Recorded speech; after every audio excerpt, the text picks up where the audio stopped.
नमस्कार मित्रांनो, स्वागत आहे आमच्या चॅनलवर। चला तर आजच्या कथेला सुरुवात करूया।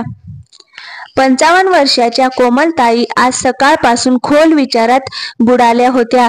कोणत्याही कामात मन लागत नव्हतं। तिला अस्वस्थ पाहून तिच्या 80 वर्षाच्या वडिलांनी विचारले, काय झालं कोमल, काही प्रॉब्लेम आहे का?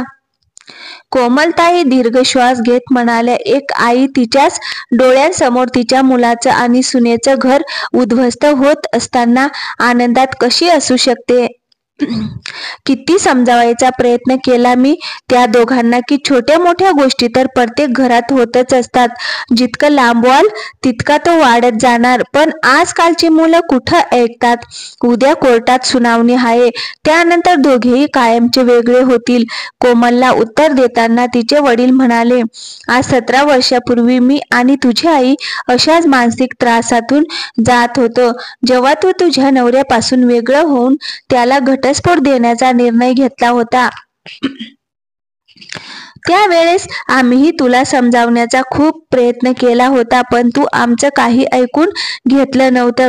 मग आज तुझ्या मुलांकडून कशी अपेक्षा ठेवू शकतेस की ते तुझं बोलणं समजू शकतील? आज 17 वर्षानंतर इतिहासाची पुनरावृत्ती होत आहे। बेटी वडिलांचे बोलणे ऐकताच कोमलचे डोळे भरून आले। तेव्हा तिचे वडील म्हणाले, पण बेटी, मला वाटतं अशा वेळी तू रोहन सोबत असायला हवं। तुम्ही बरोबर बोलत आहात बाबा, मी उद्या सकाळीच मुंबईला जायला निघते। खरं तर जेव्हा कोमलने पती सुशांत पासून घटस्फोट घेतला होता तेव्हा त्यांचा मुलगा 10 वर्षाचा होता। आई वडील वेगळे झाल्यामुळे रोहन आतून अस्वस्थ राहू लागला होता। या कारणामुळे तो आईवर नाराज असायचा। घटस्फोटानंतर कोमलताई तिच्या मुलासोबत तिच्या माहेरी राहत होती। शिक्षण पूर्ण केल्यानंतर रोहन मुंबईत नोकरीला लागला आणि तिथे स्थायिक झाला। कोमल आणि सुशांत यांना वेगळे होऊन 17 वर्षे उलटून गेली होती आणि 17 वर्षानंतर त्यांचा मुलगा रोहनचे घरही उद्ध्वस्त होण्याच्या मार्गावर होते। दुसऱ्या दिवशी जेव्हा कोमलताई रोहनच्या घरी पोहोचल्या आणि रोहनने दार उघडले तेव्हा त्याच्या वकिलाने त्याला फोन करून त्याचे अभिनंदन केले आणि म्हणाला, रोहन, आज तुम्हाला घटस्फोट नक्कीच मिळेल आणि कोर्टातून तुमची घटस्फोटाची कागदपत्रेही मिळतील। आणि त्यानंतर तुम्ही आणि नैना मॅडम तुमच्या नात्यातून कायमचे स्वतंत्र व्हाल। हे ऐकून रोहनचे मन धस्त झाले। तेव्हा कोमलताईंनी मागून त्याच्या खांद्यावर हात ठेवला तेव्हा त्याला त्याचे दुःख अनावर झाले। तो आईला मिठी मारून ढसाढसा रडू लागला। इतके दिवस मनात भरून ठेवलेले ओझे आज त्याने हलके केले होते।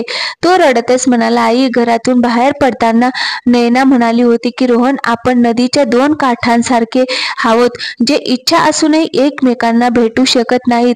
कदाचित नैना बरोबर सांगत होती, नदीचे 2 किनारे कधीच भेटू शकत नाहीत। तिचे म्हणणे अगदी बरोबर होते।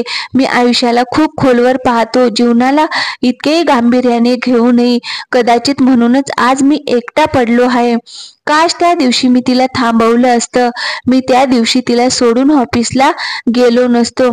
कसेही तिला पटवलं असतं तर आपल्याला हा दिवस पाहावा लागला नसता। कोमलताई रोहनच्या वेदना स्पष्टपणे समजू शकत होत्या। तिला माहिती होते की या घटनेने तो आतून पूर्णपणे तुटला आहे। म्हणूनच त्याला समजावताना ती म्हणाली, बेटा, अजूनही उशीर झालेला नाही। फक्त एकदा पुन्हा या नात्याला एक संधी देऊन बघ। एकटं जगणं इतकं सोपं नसतं आणि ही गोष्ट मी स्वतः अनुभवली आहे। आयुष्यात इतका मोठा निर्णय घेतल्याचा मला अजूनही पश्चाताप होतोय, पण तुम्ही अशी परिस्थिती येऊ देऊ नका। नाही आई, आता सर्व काही संपले आहे। आता हा विचार करून काहीच उपयोग नाही। आज न्यायालयाची संमती मिळाल्यानंतर आम्ही कायदेशीररित्या वेगळे होऊ। काही वेळाने रोहन तयार होऊन कोर्टात निघून गेला। कोर्टाच्या कामकाजाआधी रोहनने नैनाशी बोलण्याचा प्रयत्न केला, पण तिची आई त्या दोघांच्या मध्येच उभी होती। काही वेळाने त्या दोघांचा घटस्फोट मंजूर झाला आणि रोहन घरी परतला। घरी पोहोचताच कोमलजींनी त्याच्याकडे प्रश्नार्थक नजरेने पाहिले। आपल्या दुःखाचा पूर आतून दाबून टाकत त्याने एवढं सांगितलं की आई, नैना काही वेळात इथे पोहोचेल, तिचे राहिलेले सामान घेऊन जाण्यासाठी। एवढं बोलून रोहन त्याच्या खोलीत निघून गेला। कपाट उघडले तर तिथे नैनाच्या काही साड्या आणि कपडे तिच्या आठवणींना उजाळा देण्यासाठी रोहनने ठेवले होते. हे सर्व पाहून त्याचे डोळे भरून आले. तो स्वतःशीच म्हणाला, का मी स्वतःला इतकी शिस्त लावली आणि त्यात माझ्या नैनाचा श्वास गुदमरू लागला. का मी स्वतःला तिच्यासाठी बदलू शकलो नाही. परिस्थितीनुसार जर मी स्वतःला थोडं बदललं असतं तर आज मी आणि नैना एकत्र असतो. दुसरीकडे रोहनच्या घराकडे येताना नैनाच्या मनात विचारांचे वादळ निर्माण झाले होते. ती विचार करू लागली की कदाचित आयुष्य असंच असतं. जोपर्यंत समोरच्या व्यक्तीला आपण समजून लागतो तोपर्यंत तो आपल्यापासून खूप दूर गेलेला असतो. जोपर्यंत आम्ही दोघं सोबत होतो मी त्याला समजू शकले नाही आणि आता मला समजले आहे तर खूप उशीर झाला आहे. हे जीवन तुझ्याशिवाय शक्यच नाही. पण आता माझ्या या हातांनी मी तुझ्याकडे परत येण्याचे सर्व मार्ग बंद केले आहेत. विचारांचे वादळ नैनाला भूतकाळात घेऊन जाऊ लागले. रोहन आणि नैना कॉलेजमध्ये सोबतच शिकायला होते. खरे तर नैनाने रोहनकडे कधी लक्ष दिलेच नव्हते. पण जेव्हा रोहन पहिल्या वर्षात अव्वल झाला तेव्हा ती हैराण झाली की एखाद्या मुलाचा एवढा चांगला निकाल कसा असू शकतो. रोहनच्या अभ्यासातील एकाग्रता पाहून ती त्याच्याकडे आकर्षित होऊ लागली. हळूहळू दोघेही बोलू लागले आणि काही वेळाने दोघेही एकमेकांना आवडू लागले. पण दोघांनी आपल्या भावना समोरच्याला सांगितल्या नव्हत्या. कॉलेजचा शेवटचा दिवस होता. नैना रोहनकडे आली आणि म्हणाली, रोहन, मला आपल्या या नात्याला एक नाव द्यायचं आहे. मला आयुष्यभर तुझ्यासोबत राहायचं आहे. हे ऐकून रोहन काही वेळा गप्प बसला आणि मग हळूच म्हणाला, होय, मलाही तुझ्याशी लग्न करायचं आहे. असे म्हणत त्याने नैनाचा हात हातात घेतला. दोघांनी एकमेकांशी लग्न करण्याचा निर्णय घेतला. पण दोघेही वेगवेगळ्या जातीचे होते म्हणूनच लग्न तितकं सोपं नव्हतं. रोहनच्या घरच्यांचा काही आक्षेप नव्हता पण नैनाचे आई वडील हे ते मान्य करायला तयार नव्हते. पण दुसरीकडे नैना ही आपल्या निर्णयावर ठाम होती की ती लग्न करेल तर रोहनशीच, नाहीतर जीव देईल. शेवटी नैनाच्या आई वडिलांनीही या नात्याला इच्छा नसतानाही मान्यता दिली. पण त्यांना रोहनला मनापासून जावई म्हणून स्वीकारता आले नाही. कॉलेज पास झाल्यानंतर 2 वर्षांनी नैना आणि रोहनचे लग्न झाले. नैनाला लग्नानंतरचे ते सुंदर क्षण आठवू लागले. जेव्हा लग्नानंतर नैनाने रोहनच्या घरी पहिलं पाऊल टाकलं होतं तेव्हा रोहनने तिच्या पावलांचे ठसे एका कागदावर घेतले होते आणि अवघ्या 2-3 दिवसांनी तो कागद फोटो फ्रेम मध्ये ठेवून तो तिला घरी घेऊन आला होता. जेव्हा नैनाने हे सर्व पाहिले तिला आश्चर्याने म्हणाली, अरे, हे माझ्या पायाचे ठसे तर तू तेव्हा घेतले होते जेव्हा मी पहिल्यांदा या घरात पाऊल टाकले होते. हो नैना, हे तुझ्या पावलांचे ठसे आहेत. पण हे फोटो फ्रेम मध्ये का लावलेस? नैनाने विचारल्यावर रोहन म्हणाला, नैना, आई वडील आपल्या मुलीला एका अनोळखी व्यक्तीसोबत आयुष्यभर सोबत राहण्यासाठी सोपवतात तर त्या माणसाचे कर्तव्य असते की त्याने आपल्या घरातील लक्ष्मीला तितकेच प्रेम आणि आदर दिले पाहिजे जितके तिला तिच्या आई वडिलांच्या घरी मिळत होते. बस याच दिशेने माझा हा एक छोटासा प्रयत्न आहे. रोहनचा हा विचार जाणून तिला आश्चर्य वाटले. मग ती विचार करू लागली की लग्नानंतर कसा रोहन सकाळी सूर्योदयापूर्वी उठायचा आणि घरातील जवळपास सर्व कामे उरकायचा आणि मग आंघोळ करून पूजापाठ करून तो नैनाला उठवायचा. ती सकाळी दृश्य एखाद्या चित्रपटासारखी तिच्या डोळ्यासमोर आली. सुप्रभात नैना मॅडम, पहा, सकाळ झाली आहे, खिडक्या उघडत रोहन म्हणाला. पण नैनाला झोपेतून बाहेर यावंसं वाटतच नव्हतं. रोहन पुन्हा म्हणाला, उठ नैना, कडक चहा बनवून आणला आहे मी तुझ्यासाठी. सूर्याच्या सूर्यप्रकाशाचा सोबत चहाचा आनंद घ्या. मग नैना मोठ्या कष्टाने झोपेतून बाहेर आली आणि म्हणाली, good morning my dear husband. आजही सकाळी लवकर उठून तुम्ही सर्व कामे आटोपली वाटतं. हो नैना, सर्व कामे झाली आहे. योग, प्राणायाम, घराची साफसफाई, भांडी, कपडे आणि अगदी झाडू पोछा सुद्धा सर्व काही झाले आहे. फक्त कपडे सुकवायचे बाकी आहेत. तेव्हा नैना म्हणाली, अरे रोहन, का म्हणून सकाळ सकाळी स्वतःची झोपमोड करून ही सर्व कामे करत बसतोस? तू ऑफिसला गेल्यावर मी सगळी कामं केली असती. तू तुझं ऑफिसचं काम सांभाळ, घरच्या कामाची काळजी करू नकोस. तेव्हा रोहन म्हणाला, अरे नाही, मला सगळी कामं वेळेवर करायला आवडतात.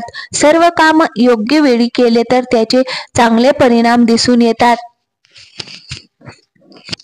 आता निसर्गाकडे बघ, तो त्याची सर्व कामे वेळेवर करतो. जसे की सूर्य त्याच्या वेळेवर उगवतो आणि मावळतो, पृथ्वी वेळेवर स्वतःभोवती आणि सूर्याभोवती फिरते, नदी आपल्या गतीने वाहत असते. म्हणूनच माणसानेही आपले काम योग्य वेळी केले पाहिजे. आणि असेही हे सर्व काम केल्याने माझा खूप फायदा आहे. तुझा फायदा कसा?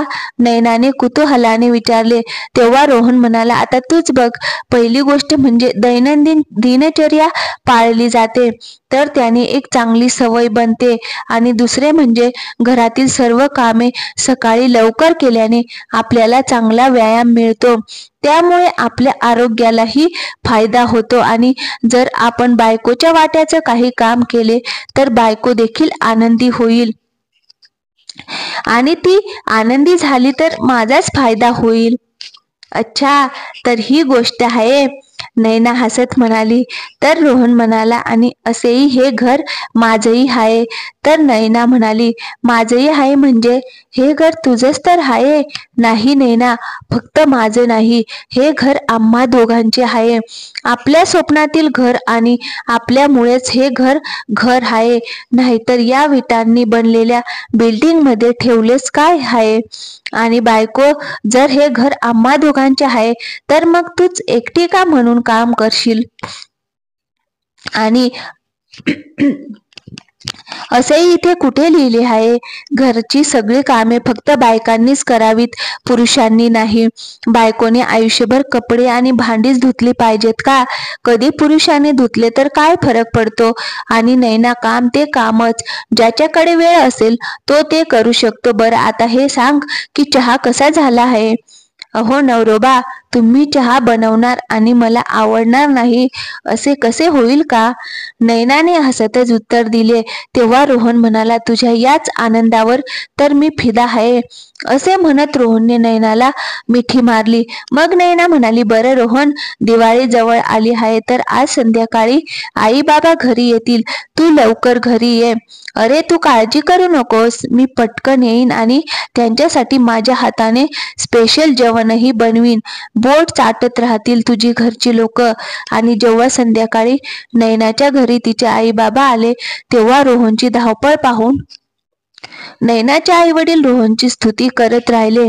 असेच दिवस जाऊ लागले. पण एके दिवशी रोहन संध्याकाळी ऑफिसवरून घरी परतला तेव्हा नैना तिच्या मोबाईलमध्ये व्यस्त होती. कदाचित ती तिच्या मैत्रिणींसोबत व्हॉट्सअप ग्रुपमध्ये गप्पा मारत असावी.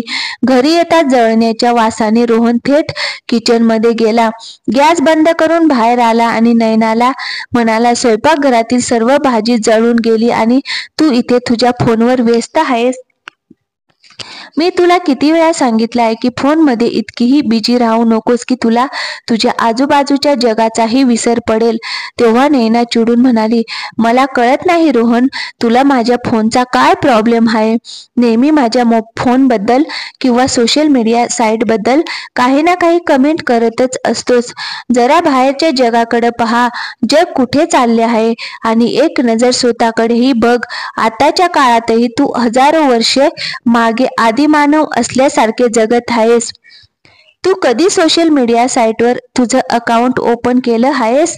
जेणेकरून तुला कळेल की जग कसे आहे, किती रंगीबिरंगी आहे, ते किती सुंदर आहे, जेथे नवीन नवीन मित्र बनवले जातात, एक वेगळं जग बघायला मिळतं. लोक त्याच्या सुंदर क्षणाचे फोटो शेअर करतात, दुसऱ्यांच्या फोटोला लाईक करतात, त्यावर टिप्पणी करतात, त्यांची स्तुती करतात. आणि तू जरा स्वतःकडे बघ. अँड्रॉइडच्या युगातही बटन असलेला मोबाईल फोन वापरतो आणि तोही 10 वर्ष जुना. तुझे कपडे बघ, तेही बाबा आदमच्या जमान्यातले दिसतात. पांढरा आणि काळ्या रंगाशिवाय तुझ्या आयुष्यात दुसरे रंगच नाहीत. पण रोहन, मला तुझ्यासारखं बेरंग आयुष्य जगायचं नाहीये. अशा कंटाळवाण्या आयुष्याला मी कंटाळले आहे.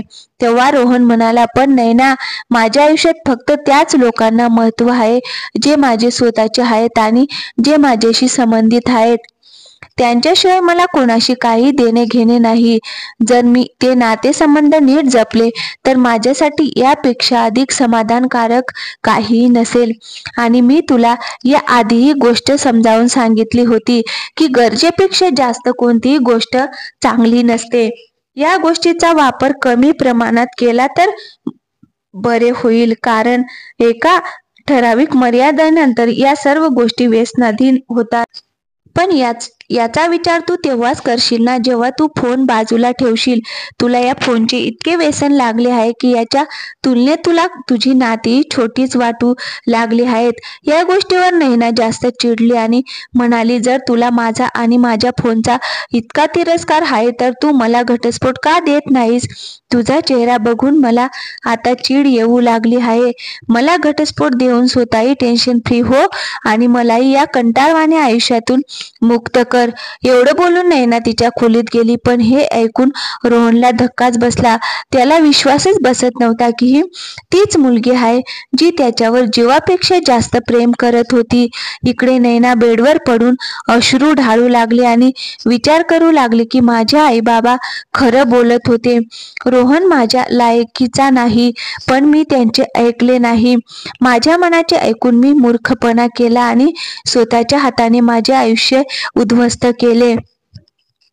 असं हळूहळू ते दोघेही पुन्हा नॉर्मल होण्याचा प्रयत्न करू लागले. त्यांच्या लग्नाला 1 वर्ष पूर्ण होत होते. लग्नाच्या वाढदिवसाच्या एक दिवस आधी रोहन त्याची बायको नैनाला म्हणाला, नैना, उद्या आपल्या लग्नाला 1 वर्ष पूर्ण होईल. तर नैना उत्साहाने म्हणाली, मला सांग, आपण लग्नाचा वाढदिवस कसा साजरा करणार आहोत? रोहन आनंदाने म्हणाला, आपण अनोख्या पद्धतीने आपला वाढदिवस साजरा करणार आहोत. हे ऐकून नैना खूप खुश झाली. तेव्हा रोहन म्हणाला, उद्या सकाळी लवकर तयार हो. आधी आपण मंदिरात जाऊन देवाचे आशीर्वाद घेऊ आणि मग प्रसाद घेऊन गरिबांना जेवण खाऊ घालू. हे ऐकून नैना चकित झाली आणि म्हणाली, आणखीन किती दिवस रोहन, किती दिवस हे सगळं चालणार? आमच्या लग्नाला 1 वर्ष झालं, पण तुझ्या सवयी आजतागायत बदलल्या नाहीत ना? काही उत्साह, काही मनोरंजन. अरे किती बोर माणूस आहेस तू. तुला तुझ्या बायकोला सरप्राईज सुद्धा देता येत नाही. का नाही कळत की आयुष्यात बदल करणे ही खूप महत्वाची गोष्ट आहे? नाराज होऊन आयुष्य जगणे किती बोरिंग असते. फक्त प्रेमाने संपूर्ण आयुष्य नाही जगता येत. अरे एकच तर आयुष्य आहे. काही स्वप्नेही असतात माणसाची. लोकांना बघ जरा, किती मॉडर्न आहेत, किती ॲडव्हान्स्ड आहेत आणि असे राहण्यातच मजा आहे. मला असेच राहायला आवडते. Late night party, dinner, birthday किंवा ॲनिव्हर्सरीला केक, पार्टीला आउटिंग करणं, या सगळ्या गोष्टी तुझ्या आयुष्यापासून खूपच दूर आहेत. तुला माहिती आहे का रोहन, माझी मैत्रीण शोभाचे लग्न त्याच दिवशी झाले होते ज्या दिवशी आपले लग्न झाले होते. पण या 1 वर्षात ती तिच्या पतीसोबत 2दा परदेश दौऱ्यावर गेली आहे आणि भारतातील अनेक ठिकाणांना भेट दिली आहे. दरवेळेस कॅन्डल लाईट डिनर, वाढदिवस, सरप्राईज आणि इतर अनेक प्रसंगी ती स्वतःचे सुंदर फोटो काढून पोस्ट करते. ते नवरा बायको एकमेकांसोबत किती आनंदी दिसतात. आणि माझी दुसरी मैत्रीण निशा, 2 दिवसांपूर्वी तिचा वाढदिवस होता, तर तिच्या पतीने तिला किती छान सरप्राईज दिले. किती एक्साइटमेंट होती तिच्या चेहऱ्यावर, किती खुश दिसत होती ती. पण माझेच नशीब फुटके आहे. पण इथं माझं कोण ऐकतं? तू तर तेच हजारो वर्षापूर्वीचं आयुष्य जगत आहेस, अगदी कासवाच्या चालीप्रमाणे. प्रत्येक गोष्टीत तुझं स्वतःचं तत्वज्ञान देत असतोस. जमिनीवर बसून शुद्ध शाकाहारी भोजन करायचे, सकाळी लवकर उठून योग प्राणायाम करायचा. सोशल मीडिया तर तुला एक खोटे जग वाटतं ना? संस्कार, संस्कृती, रूढी, परंपरा हे सर्व काही आहे ना तुझ्यासाठी? जग कुठच्या कुठे चालले आहे आणि आपण मात्र तिथल्या तिथे हजारो वर्ष मागे. खास दिवसासाठी सरप्राईज देणे तर दूरच, तुला तर प्रसाद आणि गरिबांना जेवण खाऊ घालण्यातच समाधान वाटते. नैनाच्या तोंडून या सगळ्या गोष्टी ऐकून रोहन फक्त आश्चर्याने तिच्याकडे बघत राहिला. त्याला माहित होते की यावेळी काही बोलले तर भांडण आणखीन वाढू शकते. दुसऱ्या दिवशी तो नैना जवळ आला आणि तिला प्रेमाने समजावत म्हणाला, नैना, काल मी तुला जे काही बोललो त्याने तुझे मन दुखावण्याचा माझा कोणताही हेतू नव्हता. जेव्हा माझ्या लक्षात आले की रात्रंदिवस फोनवर व्यस्त राहिल्याने आणि सोशल मीडियाचा जास्त वापर केल्यामुळे तुझे घरातल्या बाकीच्या कामाकडे दुर्लक्ष होत आहे, मला हे सगळे सहन झाले नाही आणि म्हणून मी तुला जास्त काही बोललो. या सगळ्या गोष्टीसाठी मी तुझी माफी मागतो आणि भविष्यात पुन्हा असे काही घडू नये म्हणून मी तुला या खोट्या जगातून लवकरात लवकर बाहेर पडण्याची विनंती करतो. नैना, सोशल मीडियाच्या ज्या लोकांसोबत तुझी पोस्ट शेअर करून त्यांच्याकडून लाईक्स मिळवून तुला जो आनंद मिळतो, पण खऱ्या अर्थाने जेव्हा तुला एखाद्या मित्राची गरज असेल तेव्हा मी तुला खात्रीने सांगू शकतो की यापैकी कोणीही तुझ्या जवळ नसेल, कोणीही तुझ्या मदतीला धावून येणार नाही. त्यावेळेस फक्त तुझी आपलीच लोक तुझ्या सोबत उभे असतील, ज्यांच्याशी तुझे नाते जुळलेले आहे, ज्यांना खरोखर तुझी काळजी आहे. म्हणूनच वेळीच स्वतःला सावर आणि तुझ्या वास्तविक जगाचा विचार कर. तुझ्या नातेसंबंधाचा विचार कर. नैना, मी आणखीन एक गोष्ट सांगेन, जेव्हा आपण इतर लोकांचे आयुष्य दुरून पाहतो तेव्हा आपल्याला ते खूप परफेक्ट वाटतं. आपल्याला असे वाटतं की किती सुंदर जीवन जगत आहेत आपल्या आजूबाजूचे, आणि या जगातले लोक सोशल मीडियावर जे काही फोटो पोस्ट करतात त्यात ते किती आनंदी जीवन जगत असताना आपल्याला दिसतात त्या फोटोमध्ये. पण नाही ना, आपल्याला हे सुद्धा कळायला हवं की कोणतीही व्यक्ती आपल्या कुटुंबातील सदस्यांशी भांडत असताना तो फोटो काढून सोशल मीडियावर पोस्ट करत नाहीत. जेव्हा तो दुःखी किंवा उदास असतो तेव्हा तो त्यावर पोस्ट करत नाही आणि सोशल मीडियावर त्यांच्या मित्रांसोबत शेअर करत नाही. म्हणूनच आपण आपल्या मनातून हे काढून टाकलं पाहिजे की प्रत्येकाचे जीवन आनंदी आणि उत्साहाने भरलेले आहे आणि आपण त्याच्या तुलनेत नैराश्याचे जीवन जगत आहोत. भांडण कोणत्या घरात होत नाहीत? छोट्या मोठ्या गोष्टी तर प्रत्येक घरात होतात, पण या गोष्टी इतक्या मोठ्या करायच्या की लोक वेगळं होण्याचा विचार करतात, घटस्फोटासारख्या पर्यायाचा विचार करतात. हे चुकीचं आहे ना? जे येथे झाले ते पुन्हा होणार नाही असे जर आपण ठरवले तर आपले जीवन पुन्हा आनंदी होईल. हे जीवन एका मोठ्या पुस्तकासारखे आहे. काल आपण आपल्या आयुष्यात जे काही घडलं ते एका पानासारखं होतं आणि पुस्तकाचं एखादं पान फाटलं किंवा खराब झालं तर त्यासाठी आपण संपूर्ण पुस्तक तर फेकून देत नाही ना. म्हणूनच आपण आपल्या नात्यांबाबतीत ही असं करू नये. मी आता ऑफिसला जातो, मला उशीर होतोय, संध्याकाळी भेटूया आणि मला पुन्हा माझ्या नैनाचा तोच हसरा चेहरा हवा आहे. त्यावेळी रोहन ऑफिसला निघून गेला, पण संध्याकाळी तो घरी परतला तर समोरचे दृश्य पाहून त्याला धक्काच बसला. नैना तिची बॅग पॅक करत होती. रोहन तिला पाहताच म्हणाला, नैना, कुठे जायची तयारी आहे? तुला तुझ्या आईचा फोन आला होता का? चला, चांगली गोष्ट आहे. काही दिवस आईसोबत घालवशील तर तुझा मूडही सुधारेल. तेव्हा नैना म्हणाली, मी काही दिवसांसाठीच नाही तर कायमची जात आहे. आता मी इथे परत कधीच येणार नाही. नैनाचे बोलणे ऐकून रोहन चकितच झाला.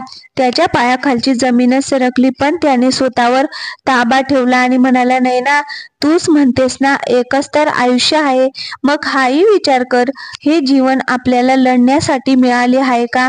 आपण प्रेमाने आणि समजुतीने एकत्र राहून जगू शकतो ना. मग असे वातावरण का निर्माण करायचे? बघ नैना, माझा मुद्दा समजून घेण्याचा प्रयत्न कर. तेवढ्यात रोहनचा मुद्दा कापत नैना म्हणाली, मला काही समजायचे नाही. तुझे भाषण तुझ्याकडेच ठेव. मला एवढंच माहीत आहे की जी व्यक्ती माझ्या प्रेमाची पूर्तता करू शकत नाही, ज्याच्या डोळ्यात माझ्या स्वप्नांची किंमत नाही, मी त्या व्यक्तीसोबत राहून माझं आयुष्य बर्बाद करू शकत नाही. असे बोलून नैना तिची बॅग उचलू लागली. तेव्हा रोहन म्हणाला, ठीक आहे नैना, जर तुला मी इतकाच वाईट वाटत असेल तर तू हे घर सोडून जाऊ शकतेस. पण एक गोष्ट लक्षात ठेव, मग परत या घराचे दरवाजे तुझ्यासाठी कायमचे बंद होतील.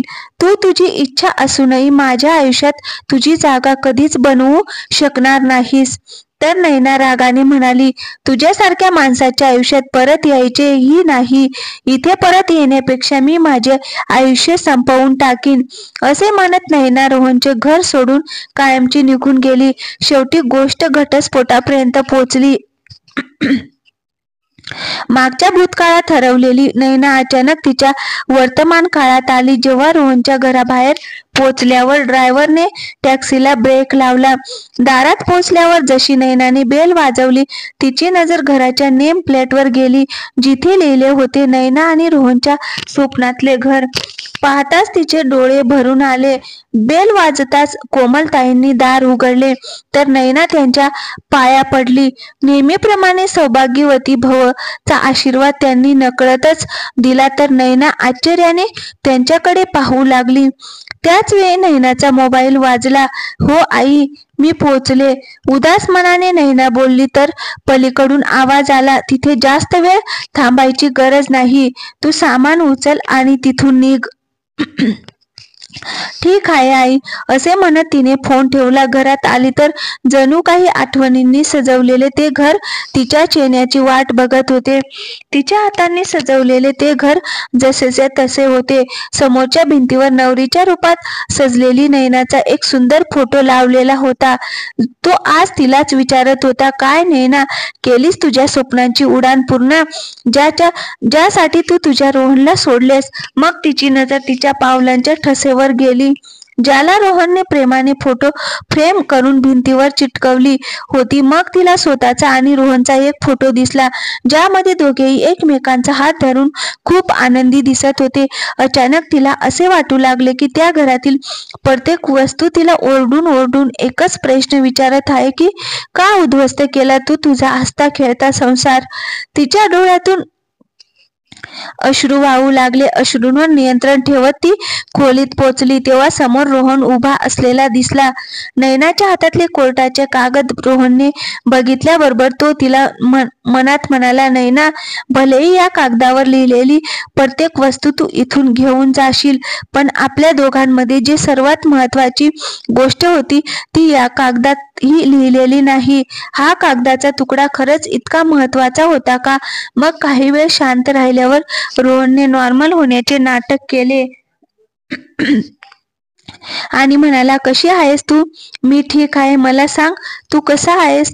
नैनाने विचारले असता रोहन काही बोलणारच की तितक्यात नैनाचा फोन वाजला.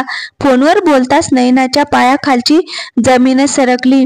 नाही, असे नाही होऊ शकत, असे म्हणत नैना रडू लागली. नैनाचा रडण्याचा आवाज ऐकून कोमलताई सुद्धा तिच्या खोलीतून बाहेर आली. तर दुसरीकडे रोहनी घाबरला की काय झालं असेल. तेव्हा नैना रडतच म्हणाली, रोहन, माझी मैत्रीण शोभाने आत्महत्येचा प्रयत्न केला. सध्या ती हॉस्पिटलमध्ये ऍडमिट आहे. मला आता तिला भेटायला जायचं आहे. असं म्हणत नैना बाहेर जायला निघताच रोहन म्हणाला, नैना थांब, मी पण येतो तुझ्यासोबत. नैना रोहन सोबत स्कूटरवर बसून तिच्या मैत्रिणीला भेटायला हॉस्पिटलला पोहोचली. शोभा, तू असं पाऊल का उचललंस आणि हे सगळं करण्याआधी तुझ्या घरच्यांचा विचारही केला नाहीस? तो तुझ्याशिवाय कसा जगेल? तेव्हा शोभा म्हणाली, त्यानेच तर मला भाग पाडले हे पाऊल उचलायला. हे ऐकून नैना आश्चर्यचकित झाली आणि म्हणाली, पण हे कसे होऊ शकते? तुम्ही एकमेकांसोबत खूप खुश होते ना? तेव्हा तर शोभा खोटं हसत म्हणाली, अरे कसली खुश यार, एका स्त्रीला किती ऐशो आराम मिळाले पण जर नवऱ्याचं प्रेमच मिळालं नाही तर? असे आयुष्य जगण्यात काय अर्थ आहे? त्याला दुसरी मुलगी आवडते, मग मी जगून तरी काय करू? सर्व सत्य कळल्यावर नयनाच्या पायाखालची जमीनच सरकली. तिला स्वतःवर नियंत्रणही ठेवता येत नव्हते. अचानक तिला तिचा आणि रोहनच्या नात्याचा विचार आला. त्या माणसाने फक्त आणि फक्त तिच्यावरच प्रेम केले होते. कधीच त्याने त्याच्या प्रेमात कमी पडू दिली नाही. तिची प्रत्येक गरज पूर्ण करण्याचा पुरेपूर प्रयत्न केला होता. मग तरी दोघांचे नाते का तुटले? थोड्या वेळाने जेव्हा नैना आणि रोहन हॉस्पिटलमधून बाहेर आले तेव्हा रोहनने विचारले, कुठे जायचे आहे नैना? जर तुला ठीक वाटत नसेल तर मी तुला तुझ्या घरी सोडतो. तू तुझे सामान उद्या घेऊन जा. तेव्हा नैना म्हणाली, नाही रोहन, तुझ्या घरी चल. मी एकदा परत गेले तर पुन्हा कधीच येऊ शकणार नाही. नैनाच्या मनात विचारांचे वादळ चालूच होते. ती विचार करत होती, बरोबर बोलत होता रोहन की जी लोक सोशल मीडियावर आनंदी दिसतात ती लोक त्यांच्या खऱ्या आयुष्यात आनंदी असतीलच असे नाही. त्यांना पाहून आपण स्वतःची तुलना त्या लोकांशी करू लागतो आणि आपणही असेच जीवन जगावे असे आपल्यालाही वाटू लागते आणि या संघर्षाच्या जगात ते आपल्या जवळ असतात. आपल्याला त्यांचे महत्व कळत नाही. वाटेत जेव्हा रोहनने सिग्नलवर स्कूटर थांबवली तेव्हा नैनाने पाहिलं की त्याच्या शेजारी मोटरसायकलवर एक विवाहित जोडपं बसलेलं होतं. नवऱ्याच्या मागे बसलेली त्याची बायको नवऱ्याला मिठी मारून बसलेली होती. तिच्या चेहऱ्यावर एक आनंद होता, जणू ती त्याच्या स्वतःला सुरक्षित समजत होती. त्यांच्याकडे पाहून नैना विचारात पडली की किती गोड क्षण असतो हा अशा व्यक्तीच्या सहवासात आपले जीवन घालवणे जो आपल्यावर अतोनात प्रेम करतो. किती मोठा विश्वास निर्माण होतो दोघांमध्ये. ते प्रेम मिळाल्यावर बाई तिचे संपूर्ण दुःख विसरते. एकेकाळी मी सुद्धा रोहन सोबत असे सुंदर जीवन जगत होते. तेवढ्यात तिच्या हातातील कोर्टाचे कागद बघताना ती मनातल्या मनात बोलली की या कागदाच्या तुकड्याने माझे प्रेमच हिरावून घेतले नाही तर माझा सर्व आनंद, प्रत्येक सण कायमचा हिरावून घेतला. ते सुंदर क्षण हिरावून घेतले जे एकेकाळी आम्ही एकत्र घालवली होती.